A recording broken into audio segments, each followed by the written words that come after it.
Hello everybody, welcome back to another video. And in this video let's see how we can compute year over year sales in DAX.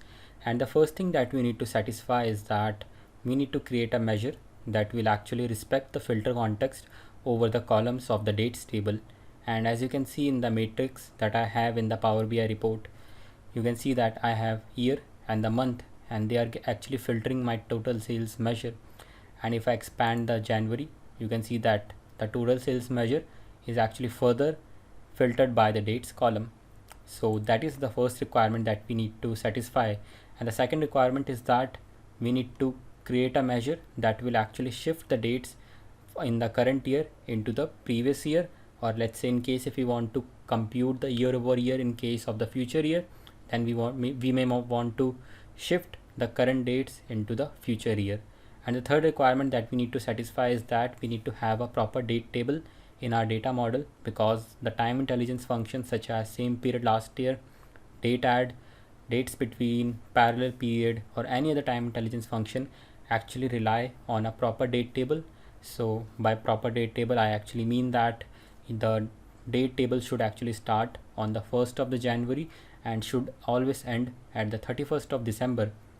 Even if you are following a different kind of calendar or you have a certain fiscal calendar, I would suggest that you always start your date table from the 1st of the January, and that goes on till the 31st of December. And before creating any measure, let me just show you the kind of setup that I have in my report, so that when you're actually trying to replicate that in your report, you actually get the idea of how you need to calculate the calculations or write the DAX measures. So let's go to the diagram view, and if I minimize everything, you can see that in the center I have a sales table which is connected to the dates table, following a one-to-many relationship which is between the date column in the dates table and the order date column in the sales table.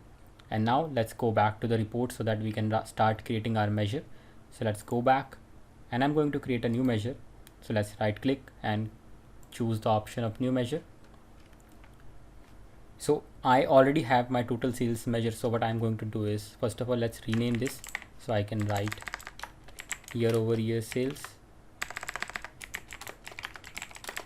So I'm going to create a new variable that will simply hold the total sales amount of the current year. So let's write current year sales is equal to the total sales measure. And if I return that,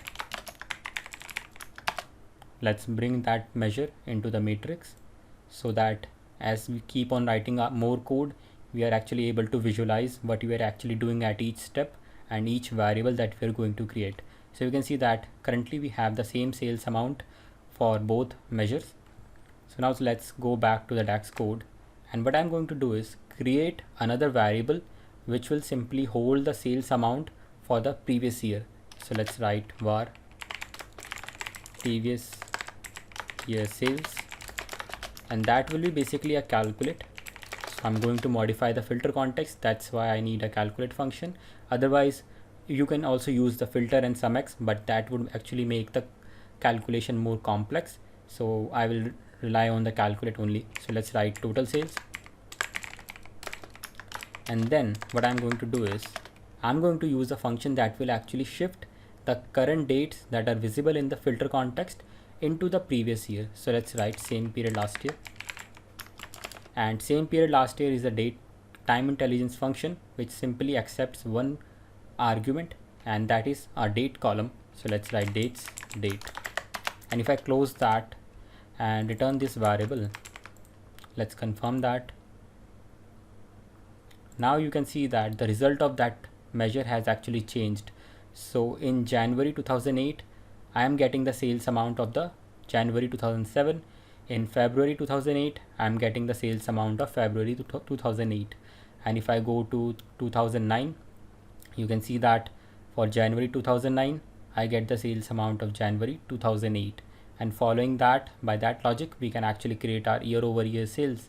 But before that, let's see what would actually happen if instead of using the dates column from the date table, I would have used the order date column from the sales table. So let's expand the formula editor, and instead of dates date, I'm going to write sales order date. And if I click confirm, and let's minimize that. And you can see that I'm not getting the correct result here. So the issue, as I've already explained, is that time intelligence functions actually rely on a full set of dates, and in this case the order date doesn't actually starts at the 1st of January and always has a one single row for each date of that year. So let's go back to the sales table to just see that. So you can, if I sort this column in ascending order, you can see that the order date actually starts on January 2nd, and the next day is January 3rd, 4th, 5th, and then we do not have any 6th of January in this sales table. Instead we directly have a 7th. So that's why the same period last year is not able to work properly. So before moving ahead, let me just show you that the same period last year function is actually shifting the current dates in the previous year. And for that, what I can do is create a new variable. So I can name it as var test. So I'm going to write calculate table values dates date, and then I'm going to use the same period last year function over the dates date column. And in the return part, if I use my concatenate x function, so that I can actually concatenate all the dates that I'm getting at each level of that report. So in the first argument, I'm going to write my test variable, and the expression is basically the dates column, and the delimiter will be a comma and a space. So let's confirm that, and let's minimize some cells of this matrix so that we can see what is actually happening. So I'm going to go back up one level, and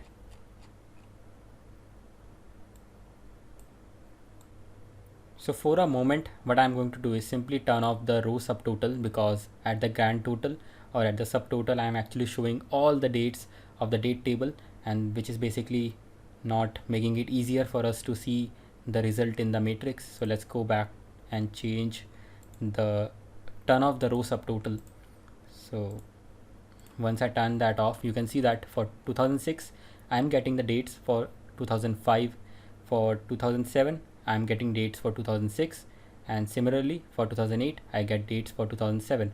And if I expand the 2008 level, and in January you can see that we are getting the dates for the for the January of 2007, all the dates of January 2007.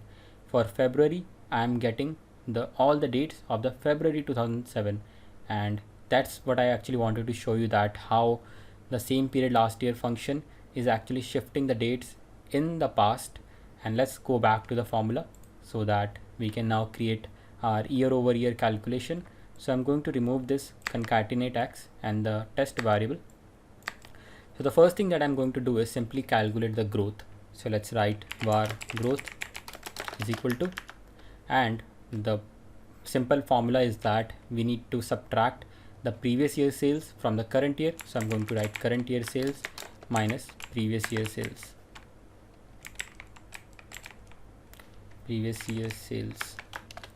And if in the return part I simply return my growth variable, and let's turn on the row subtotals.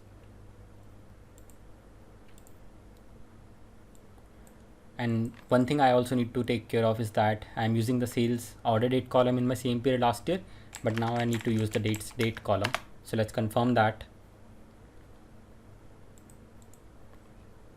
So right now we are not actually getting the correct calculation. As you can see that at 2007 I'm getting the same amount that is as actually of the total sales measure. The reason is that same period last year variable in 2007 is actually returning a blank, and when we subtract a blank from the current year sales, we are actually getting the sales amount of the current year. But if we go into the next year, so let's say I drill down in 2008, I get a negative amount. So let's try to use calculator and see if we are actually getting the correct number or not. So if I use 656,767 minus the sales amount of January 2007, so I can write 794,248, I get 137,481. So that is the exact sales amount or the growth amount that I'm reporting in January 2008, and it looks like the measure is working. And let's go back to the code And what I'm going to do is simply calculate the growth percentage, and for that let's create another variable, and I'm going to write growth per, short form for percentage, and that will be simply a divide over the growth by the previous year sales. And let's return the growth percentage variable.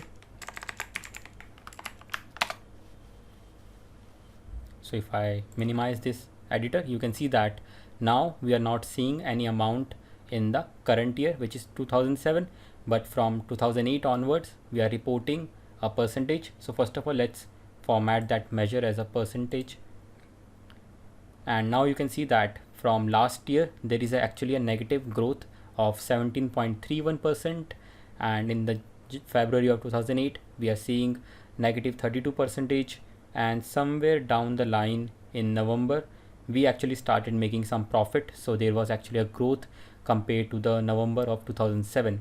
And as you can also see that at 2007 we are actually reporting minus 100, and the reason is that for 2010 there is a same period last year calculation, but in 2010 we do not have any sales amount, that's why we are getting a negative 100%. So let's see how we can actually remove that, and for that let's go back to the code, and what I'm going to do is simply check that if the current year sales is greater than 0, then I want the growth percentage, otherwise I want a blank.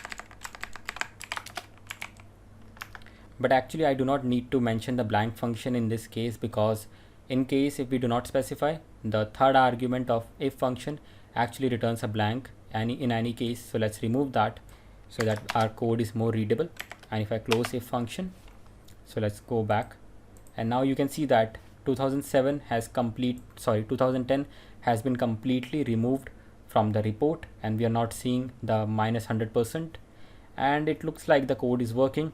If I go back to the report for a second, you can see that we are actually getting a 0% at the grand total.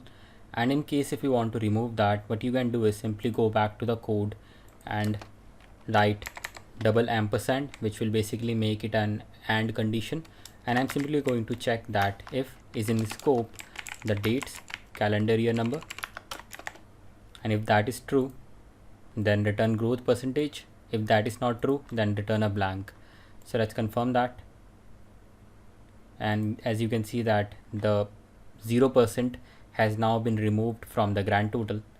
So if I drill down on any month just to check that the calculation is working, so it looks like the calculation is working fine. And so that was all for this video, and that's how you can actually create year over year growth percentage or the growth amount for different years by using different DAX functions. And that was all for this video, and I will see you in the next one.